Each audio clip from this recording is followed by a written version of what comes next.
గురువుగారు ఇప్పుడు అందరి దేవుడి పటాలు మనం ఇంట్లో పెట్టుకుంటూ ఉంటాము. మందిరంలో పెట్టుకొని పూజిస్తూ ఉంటాం.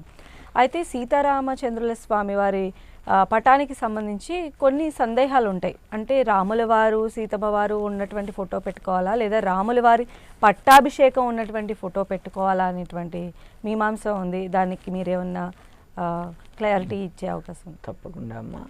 ఇక్కడ రామ పట్టాభిషేకం ఫోటో పెట్టినా, కేవలం సీతారాముల వారి ఫోటో ఒకటి పెట్టినా, ఏది పెట్టినా ఒకటే. ఇక్కడ రాముల వారి పట్టాభిషేకాన్ని కనుక పెడితే ఏమవుతుందంటే పరివారం మొత్తం కూడా ఉంటుంది. రామ పరివారం, హనుమంతుడు అందరూ కూడా ఉంటారు.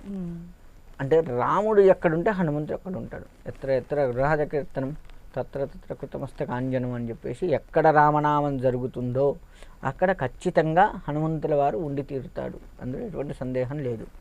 ఇప్పుడు మనం రాముల వారి గురించి చెప్పుకుంటే ఇప్పుడు కూడా మన చుట్టూ హనుమంతుడు ఉండి మీ చేత జనానికి వచ్చిన సందేహాలు ఆ హనుమంతుడే అడిగిస్తూ నా చేత కూడా స్వామివారే పలికిస్తూ ఉంటారు. అందులో ఎటువంటి సందేహం లేదు. ఎందుకంటే రాముడి గురించి ఎక్కడా కూడా ఎవరు కూడా తప్పుగా చెప్పకుండా చూసుకునే బాధ్యత కూడా హనుమంతుడే తీసుకుంటాడు. అందులో ఎటువంటి సందేహం లేదు. కాబట్టి ఈ రెండు ఈ పట్టాభిషేకం కానీ మామూలుగా ఫోటో కానీ ఈ రెండు ఫోటోలలో ఏది పెట్టినా, ఏ చిత్రపటం పెట్టినా ఫలితం ఒకటే.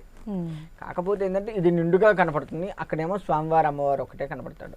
ఆ స్వామివారి అమ్మవారు ఉన్నటువంటి ఫోటోలో చుట్టుపక్కల కూడా ఖచ్చితంగా అంతర్ధానంగా మిగతా పరివారం మొత్తం కూడా ఉంటుంది. అందులో ఎటువంటి సందేహం లేదు. ఇక్కడేమో మనకు కనపడుతుంది, అక్కడేమో కనపడదు. కాబట్టి ఈ రెండు ఫోటోల్లో ఏది పెట్టినప్పటికీ కూడాను మంచి ఫలితాలు వస్తాయి. ఎటువంటి దోషం ఇదే పెట్టాలి అది పెట్టకూడదు అనేటువంటి మీమాంస ఉండక్కర్లేదు.